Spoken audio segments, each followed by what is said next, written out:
제가 재미있는 얘기를 먼저 하나 들려드리겠습니다. 신자였는데 굉장히 방탕하게 살았던 총알 택시 기사가 있었습니다. 그리고 목사님 한 분이 계셨는데 두 명이 동시에 천국에 가게 됐습니다.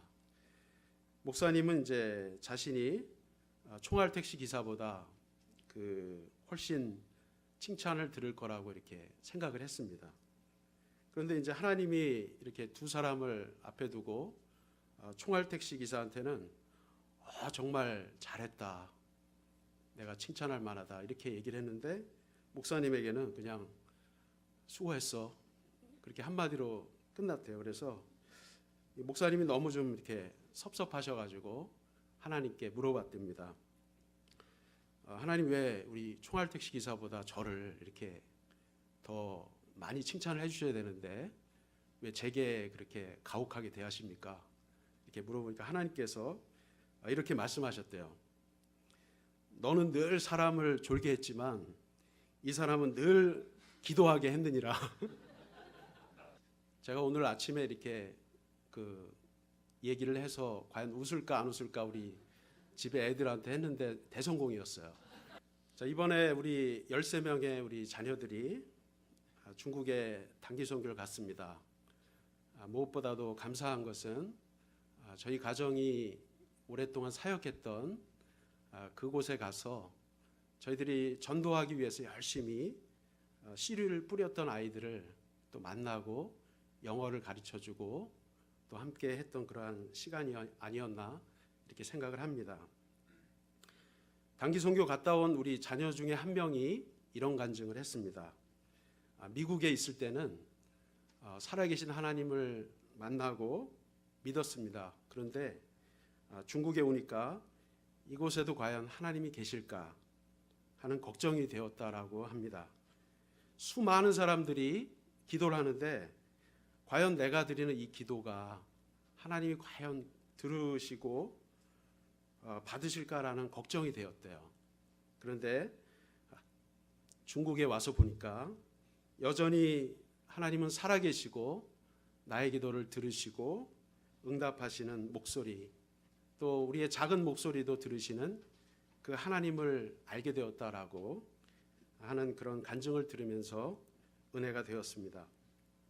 선교지에서 가장 감동이 되었던 것은 선교사를 위해서 먼 땅에서 선교사들을 위해서 기도해 주는 교회가 있다라고 하는 것입니다.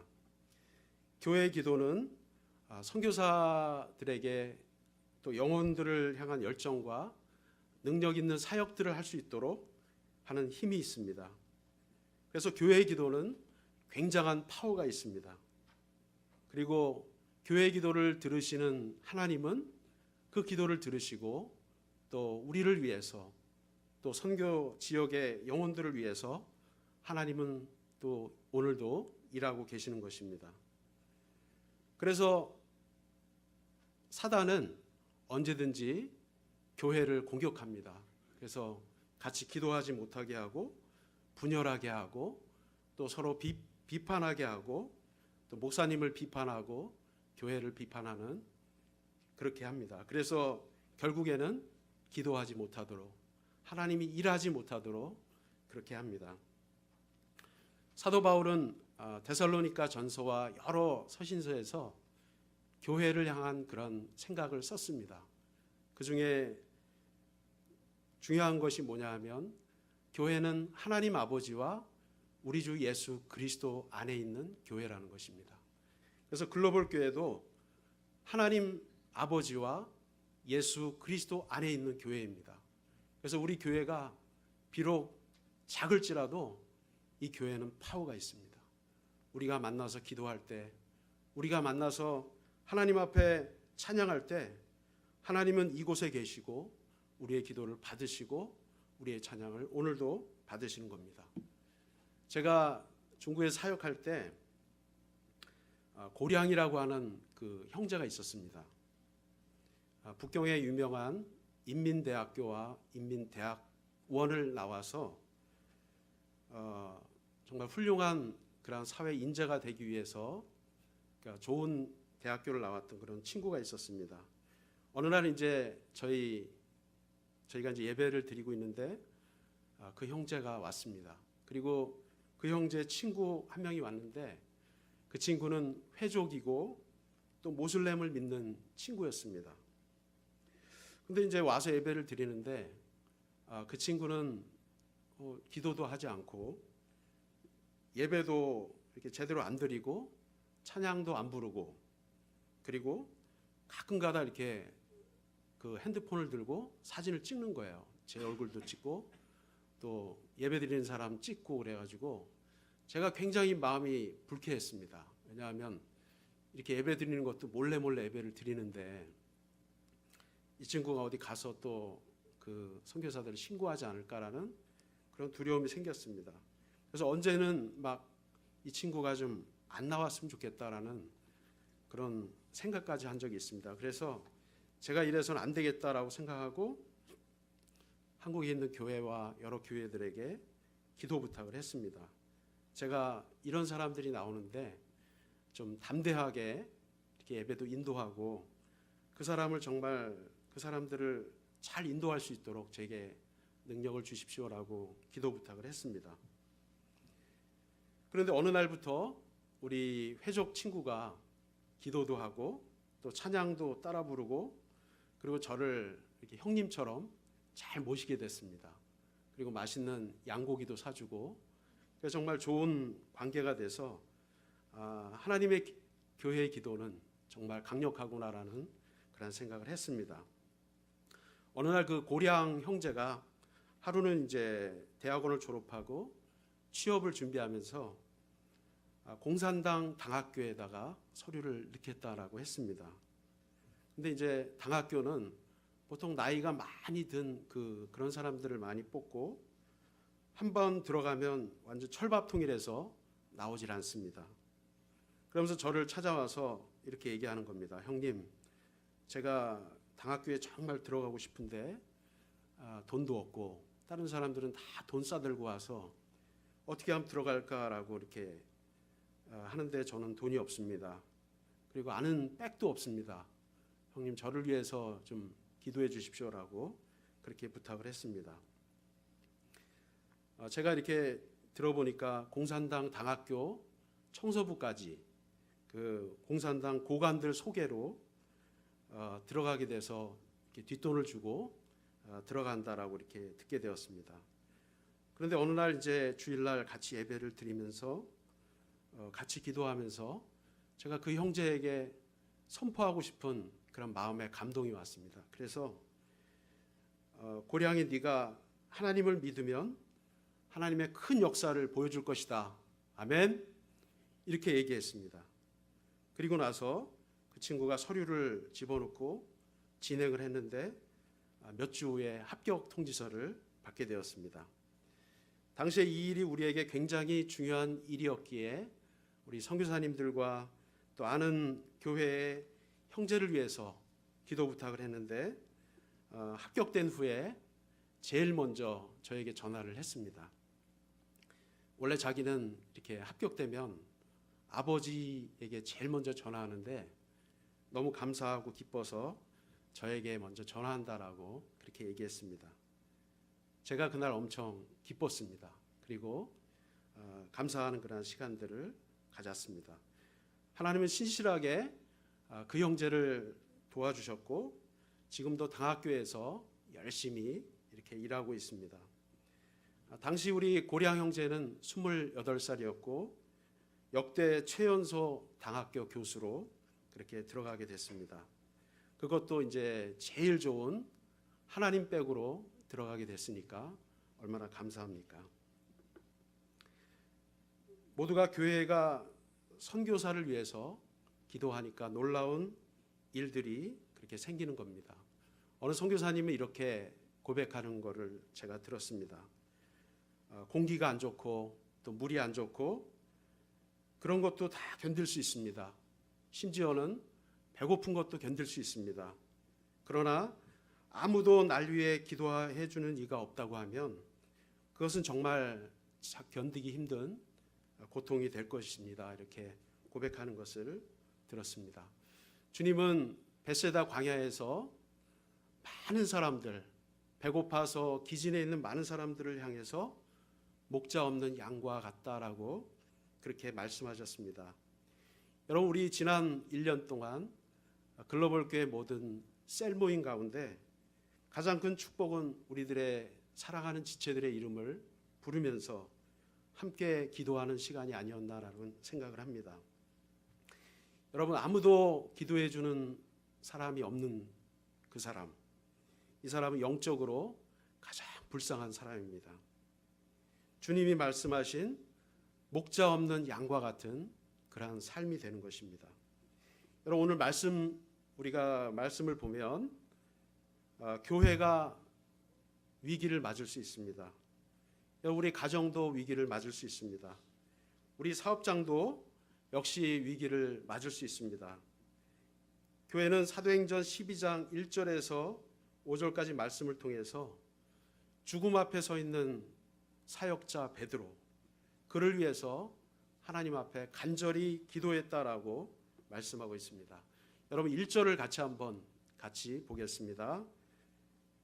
시작. 그때 헤롯 왕이 손을 들어 교회 중에서 몇 사람을 해하려 하여. 여러분, 1절에 그때라고 말하고 있습니다. 역사학자들은 그때가 바로 AD 44년경으로 보고 있습니다. 헤롯 왕이 공권력을 이용해서 교회의 핍박을 시작하고 있습니다.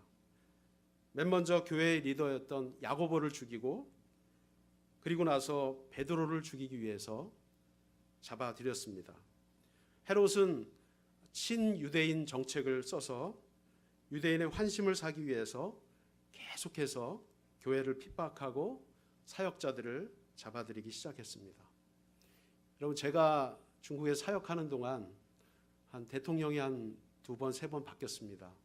근데 이제 그 중에 한 분의 대통령은 정말 열심히 교회를 이렇게 핍박하고 그렇게 했습니다. 가정교회를 핍박하고 사역자들을 잡아들이고, 어느 날 그분의 이름이 이렇게 조용히 이렇게 사라지고 넘어가더라고요. 대통령에게는 군사를 쥔 그러한 권력이 굉장히 좋은데, 대통령이 끝나도 중국은 군사를 쥐는 군사 권력을 놓지 않습니다. 그런데 그 대통령은 끝나자마자 군사 권력까지 다 빼앗겼습니다. 여러분, 오늘 말씀 속에 베드로를 핍박하던 헤롯 왕, 여러분, 그것은 그 당시에 굉장히 무섭고 두려운 나라의 권력을 이용한 교회를 향한 핍박이었습니다. 우리가 4절을 보면 베드로를 어떻게 가두었는지 잘 나타나 주고 있습니다. 군인 내식인 네페에게 맡겨 지켰다라고 말하고 있습니다. 헤롯 왕은 좀 이렇게 굉장히 꼼꼼한 사람이었던 것 같아요. 잘 잡아둬라, 죽일 때까지 잘 잡아둬라, 이렇게 얘기했던 것 같습니다. 사도행전 12장 5절을 같이 한번 읽도록 하겠습니다. 시작. 이에 베드로는 옥에 갇혔고 교회는 그를 위하여 간절히 하나님께 기도하더라. 하나님은 밤이 새도록 모여 기도하는 교회 지체들의 기도를 들으시고 응답해 주시고, 또 그들을 향하여서 하나님은 신실하게 일해 주셨습니다. 하나님은 어떻게 일하셨습니까? 우리가 3가지를 이렇게 볼 수가 있습니다. 사도행전 12장 7절에서 10절까지 같이 한번 보도록 하겠습니다. 시작. 호련히 주의 사자가 나타나매 옥중에 광채가 빛나며 또 베드로의 옆구리를 쳐 깨워 이르되 급히 일어나라 하니 쇠사슬이 그 손에서 벗어지더라. 천사가 이르되 띠를 띠고 신을 신으라 하거늘 베드로가 그대로 하니 천사가 또 이르되 겉옷을 입고 따라오라 한대 베드로가 나와서 따라갈새 천사가 하는 것이 생시인 줄 알지 못하고 환상을 보는가 하니라. 이에 첫째와 둘째 파수를 지나 시내로 통한 쇠문에 이르니 문이 저절로 열리는지라. 나와서 한 거리를 지나매 천사가 곧 떠나니라. 두 군인 틈에서 자는 베드로를 주의 사자가 와서 깨웠습니다. 그리고 띠를 띠고 신을 신을 수 있도록 배려해 주었습니다. 하나님의 일꾼이었던 베드로는 이러한 신실한 하나님의 경험을 하게 됩니다. 그것은 바로 교회의 기도로 인해서 베드로가 이렇게 구원받게 되는 것입니다. 자, 두 번째는 헤로데 왕에 대한 하나님의 심판이 있었습니다. 여러분, 헤롯 왕은 헤롯 대왕의 손자였습니다. 헤롯 아그리빠 1세입니다. AD 41년에 글라우디오가 황제로 즉위할 수 있도록 열심히 뒤에서 서포트를 하고 나서 그 대가로 이제 왕의 자리에 올라앉게 됐습니다. 여러분, 이 헤롯 아그리빠 1세는 역사 속에서 조용히 사라지게 됩니다. 여러분, 그 12장 21절부터 23절을 보면 헤롯이 어떻게 죽게 되었는지 그것을 말하고 있습니다. 21절에서 23절을 같이 한번 보겠습니다. 시작. 헤롯이 나를 택하여 왕복을 입고 단상에 앉아 백성에게 연설하니 백성들이 크게 부르되 이것은 신의 소리요 사람의 소리가 아니라 하거늘 헤롯이 영광을 하나님께로 돌리지 아니하므로 주의 사자가 고치니 벌레에게 먹혀 죽으니라. 여러분, 인터넷에서 헤롯 아그리빠 1세 치면 역사 속에서 갑자기 죽음을 당한 그런 왕의 이름이 이렇게 나오게 됩니다. 사도행전을 썼던 누가는 의사였습니다. 그가 적은 헤롯 왕의 죽음의 원인은 충이 먹어서 죽게 되었습니다. 주의 사자가 쳐서 충이 먹어서 죽게 되었다라고 이렇게 나오고 있습니다. 여러분, 사실 따지고 보면 우리가 죽는다는 것, 그것은 너무나도 간단한 일입니다. 머릿속에다가 이렇게 벌레 한 마리만 이렇게 집어넣으면 그 벌레가 머릿속을 다니면서 우리는 얼마 살지 못하게 됩니다. 여러분, 이런 약하고 부족한 그러한 사람임에도 불구하고 자기가 모든 영광을 받으려고 했던 헤롯 아그리빠 1세는 그렇게 마지막을 보내게 되었습니다. 여러분, 세 번째로 어떤 역사가 있었습니까? 부흥의 역사가 있었습니다. 사도행전 12장 24절에 보면 하나님의 말씀은 흥왕하여 더하더라. 헤롯 왕이 죽고 나서 그 다음에 이 말씀이 나오게 됩니다. 여러분, 이러한 역사들을 통해서 베드로는 정말 하나님의 큰 살아계심을 체험했습니다. 옥중에서 묶인 것이 풀리고, 그리고 천사가 와서 옆구리를 쳐서 깨워서, 그리고 살려주는 그러한 놀라운 체험을 하게 됐습니다. 그럼 교회는 어떤 체험을 했죠? 교회는 밤이 새도록 낮게 기도하고, 베드로가 풀려나서 집 앞에 올 때까지, 그때에도 밤이 새도록 교회는 그를 위해서 기도하고 있었습니다. 여러분, 우리 글로벌 교회가 그렇게 우리 선교사들을 위해서 기도한다면 우리 선교제에 정말 놀라운 역사들이 일어날 거예요. 우리 김태강 선교사 아직 중국 무안에서 사역하고 있습니다. 여러분, 우리 김태강 선교사를 위해서 우리가 밤이 맞도록 기도한다면 여러분, 무안 땅에 복음의 역사가 여러분 일어날 줄로 믿습니다. 여러분, 11절에 보면 이에 베드로가 정신이 들어 이르되 내가 이제야 참으로 주께서 그의 천사를 보내어 나를 헤롯의 손과 유대 백성의 모든 기대에서 벗어나게 하신 줄 알겠노라 하여. 여러분, 기도하면 우리가 알게 됩니다. 우리가 느끼게 됩니다. 우리가 교회가 기도하면 하나님이 살아계시고 역사하시고 우리 가운데 인도하시는 그러한 역사들을 우리가 듣게 됩니다. 여러분, 중국은 대외적으로 종교의 자유가 허락된 나라입니다. 헌법에도 종교의 자유가 있다라고 그렇게 명시하고 있습니다. 그렇지만 이 말은 그냥 이렇게 적혀 있는 말뿐이고 실제적으로는 종교의 제한이 굉장히 많습니다. 제가 오래전에 이제 북경에 사역할 때 북경에만 수천 개의 가정교회 모임이 있습니다. 우리의 셀 모임처럼 가정에서 이렇게 예배드리는 모임이 수천 개가 있습니다. 여러분, 이것을 이렇게 커지고 또 세력을 갖는 그런 것을 통제하기 위해서 그 중국 정부는 계속해서 모임을 줄이게 하고 사람 숫자를 제한하고 있습니다. 그리고 정말 신실하게 일하는 교회 리더, 만약에 베드로 같은 그런 리더가 또 교회들을 이끌 수 있잖아요.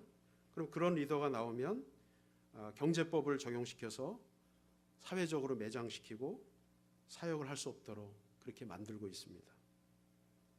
그래서 여러분, 이렇게 사역제에서 기도하는, 사역하는 그런 선교사님들을 위해서 오늘도 여러분들의 기도가 필요한 것입니다. 어느 날 그 중국에 우리 회족 중에 한 가정이 이제 교회를 이렇게 쓸 수 있도록 교회 건물을 내놨습니다. 그런데 그 교회에 사람들이 많아져서 100명이 넘어가는 그런 교회로 이렇게 성장을 했습니다.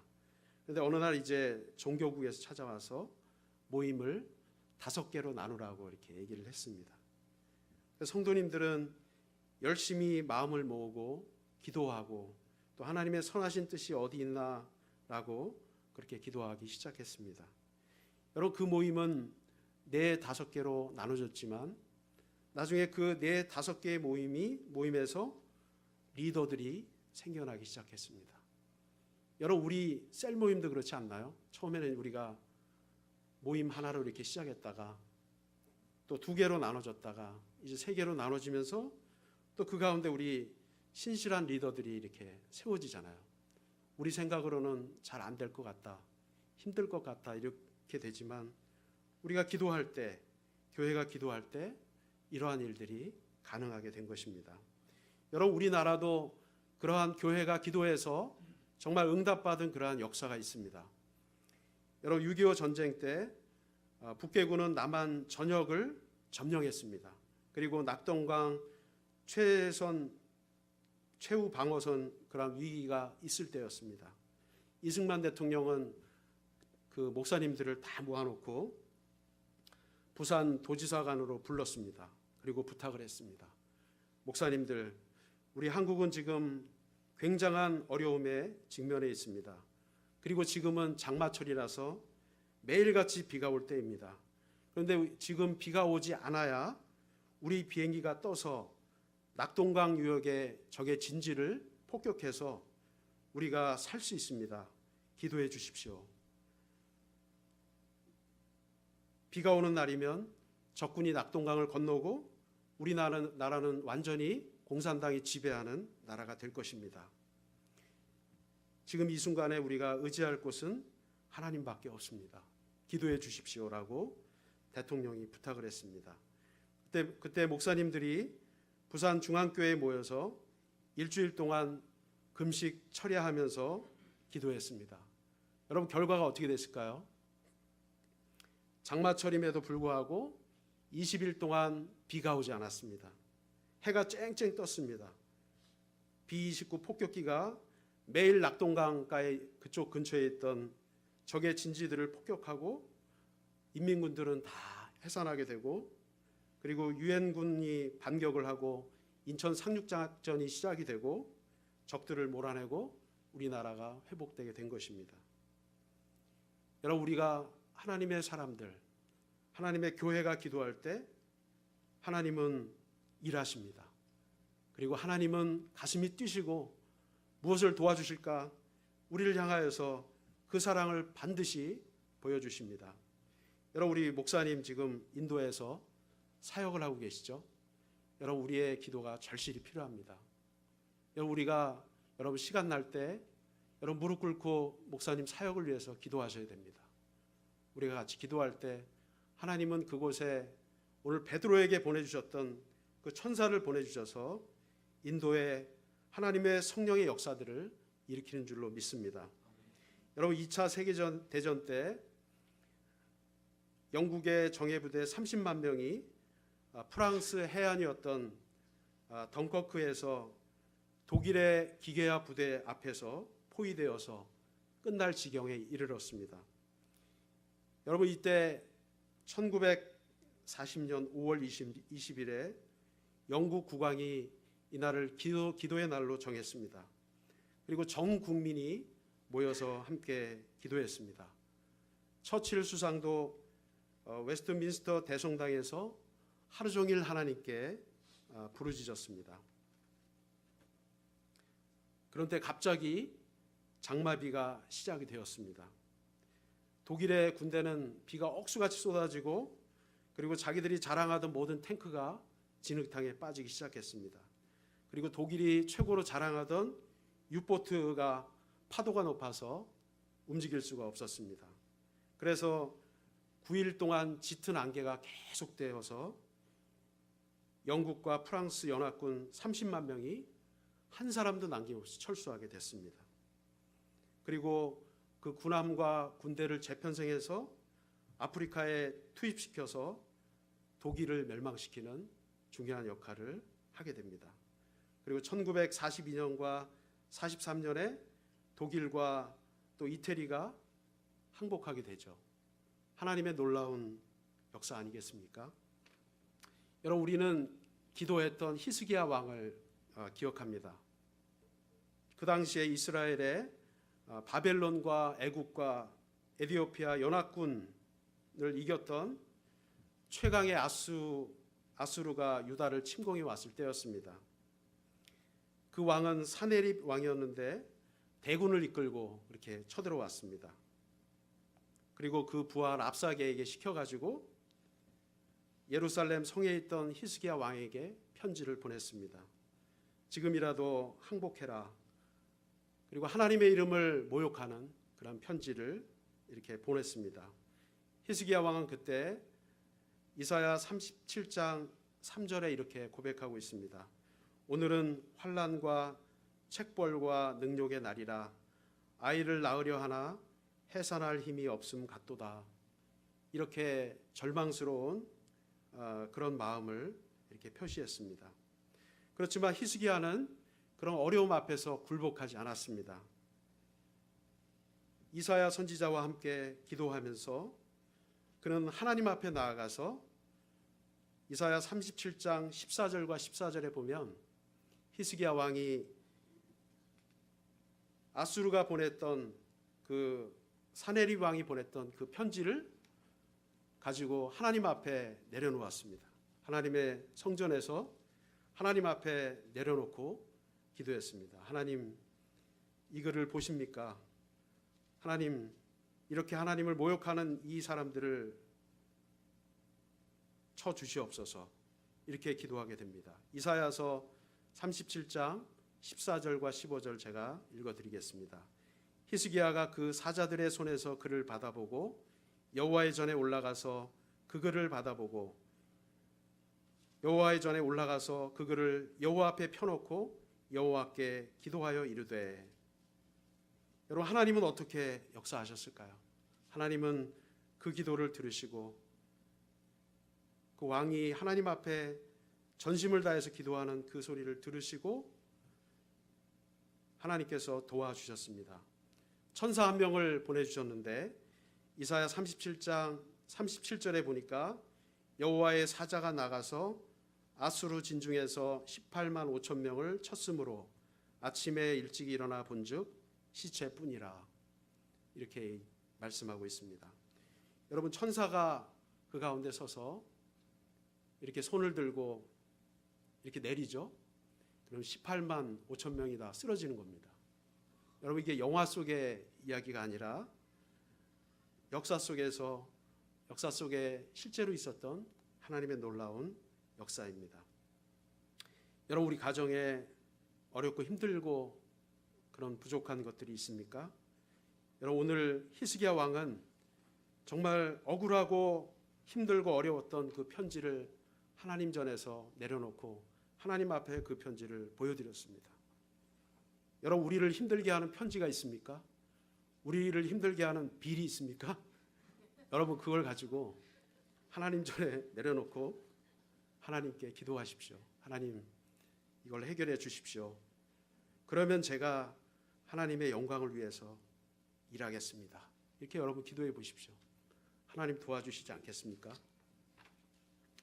여러분, 오늘날 우리는 우리 미국 정부가 예배드린다고 경찰을 보내서 이렇게 잡아가거나 누가 성경책 갖고 있다고 감옥에 보내거나 그러지 않습니다. 오늘날의 위기는 너무 평안해서 발생하는 위기들입니다.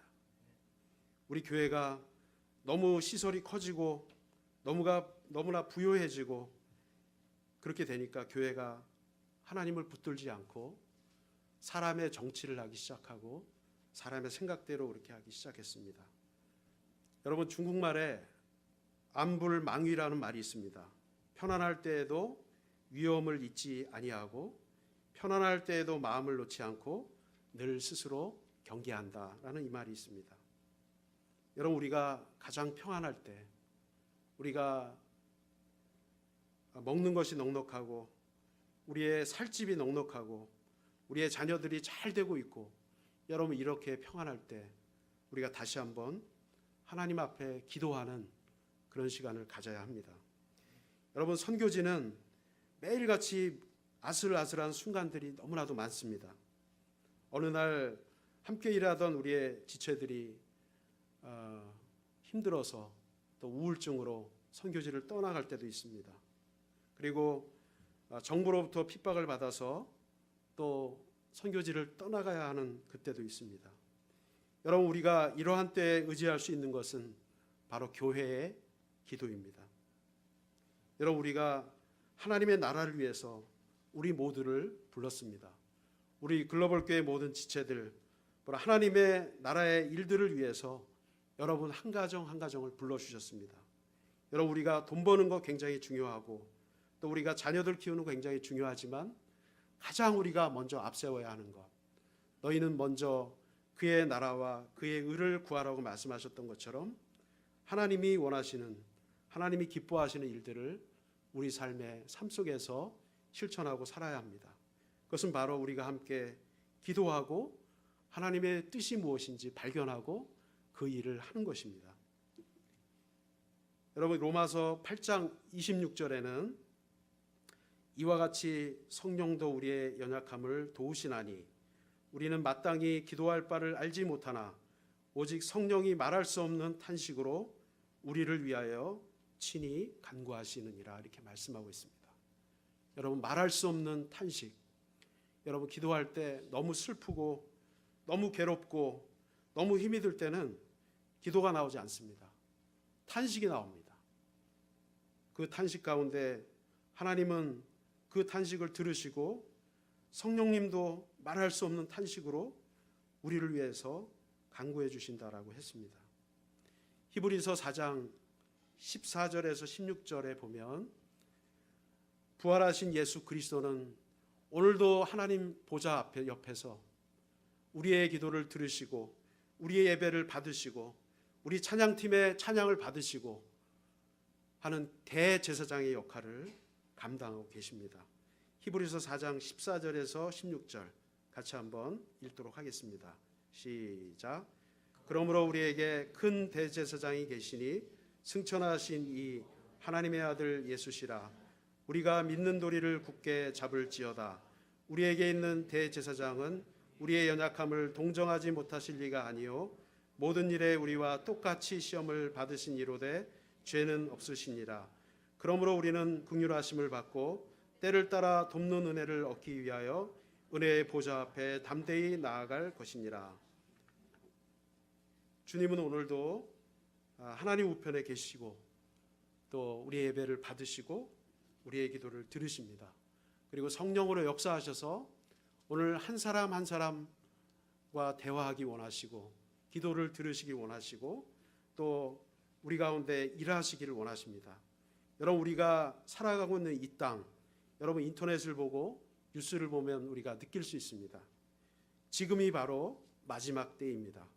여러분, 때가 악하고 그러한 시대에 주님이 오실 날이 멀지 않은 이러한 시대 속에 우리가 살아가고 있습니다. 이때 우리가 흩어지면 어떻게 돼요? 죽고 뭉치면 산다. 우리가 이러한 때에 기도의 공동체로 살아가야 합니다. 한가족으로 떡을 나누고 또 생명을 나누고 또 천국까지 함께 가는 기도의 공동체로 우리가 살아가야 합니다. 오늘도 선교 현장에서 영적인 전투를 벌이고 있는 우리 김태강 선교사님, 우리의 기도가 필요합니다. 인도 선교 현장에서 말씀을 사역을 하고 계실 성 목사님, 우리의 기도가 필요합니다. 여러분, 제가 바다 사진을 하나 보여드리겠습니다. 여기 바다인데요. 제가 이제 휴스턴에 와서 이제 예전에는 못 해봤는데 낚시를 배웠습니다. 그래서 이제 고기를 잡을 수 있게 됐는데 제가 바닷가에 가보니까 그런 게 있더라고요. 바닷물이 높아지잖아요. 그리고 낮아지죠. 바닷물이 높아지면 고기들이 안 움직입니다. 먹는 것도 먹지 않습니다. 물이 가장 높을 때는 낚시를 아무리 던져도 고기가 물지 않습니다. 그리고 물이 너무 낮아도 고기가 물지 않습니다. 고기가 가장 활발하게 움직이고 먹을 것을 향하여서 막 달려가고 그 생명력 있게 달려갈 때는 물이 막 밀려올 때입니다. 물이 높아지고 물이 막 낮아지고 하는 그때입니다. 여러분, 이거는 뭐를 말하죠? 우리의 삶도 마찬가지예요. 우리의 신앙이 정말 너무 평안하고 모든 걸 갖추고 다 있을 때는 우리가 기도하지 않습니다. 그러나 우리가 어려움이 찾아오고 우리 자녀에게 어려움이 찾아오고 우리 교회에 어려움이 있을 때 우리는 하나님을 찾게 됩니다. 그리고 기도하게 됩니다. 그리고 말씀을 펴보십시오. 그 말씀이 꿀과 같이 내 가슴 속에, 내 머릿속에 들어가게 됩니다. 여러분, 우리가 함께 모여 기도하는 것은 우리 교회를 세우는 길입니다. 그리고 선교사를 더 든든하게 세우는 길입니다. 그리고 글로벌 교회를 더 반석과 같이 하나님의 나라를 위해서 더 세울 것입니다. 여러분, 우리가 더 많이 기도해야 우리가 여기서 선교사님도 보내고 또 우리의 자녀들이 더 잘 되고 또 우리의 삶 속에서 하나님께 영광 돌리지 않겠습니까? 우리의 삶의 현장에서 고된 삶을 또 살아가는 여러분들, 또 마음을 졸이고 또 우리 가족 구원을 위해서 기도하는 우리의 지체들, 그리고 우리의 자녀들의 안전과 미래를 위해서 기도하는 우리의 지체들, 보장되지 않는 미국의 그러한 삶 속에서 내일을 장담할 수 없는 이러한 삶 속에서 주님이 우리에게 말씀하십니다. 너는 내게 부르짖으라. 내가 내게 응답하겠고 내가 알지 못하는 크고 기이한 일을 내게 보이리라, 이렇게 말씀하십니다. 여러분, 말씀을 맺도록 하겠습니다. 여러분, 오늘 우리가 한 가족으로 그렇게 살아가야 되지 않겠습니까? 저도 선교지에서 이렇게 선교사로 살다 보니까 친척들은 멀리 떠나고 우리 옆에서 동고동락하고 말씀으로 같이 사역하는 선교사님들이 우리의 가족이 됐습니다. 여러분, 우리 옆에 있는 우리의 사랑하는 지체들이 여러분들의 가족입니다. 같이 기도하고 우리 삶을 나누고 같이 기도하고 주님의 나라를 위해서 달려가는 옆에 있는 사람들이 우리의 가족입니다. 여러분, 이 가족들이 흔들리지 않도록 또 일어날 수 있도록, 다시 일어나서 하나님의 말씀을 붙들 수 있도록 기도해 주십시오. 이제 같이 한번 기도하겠습니다.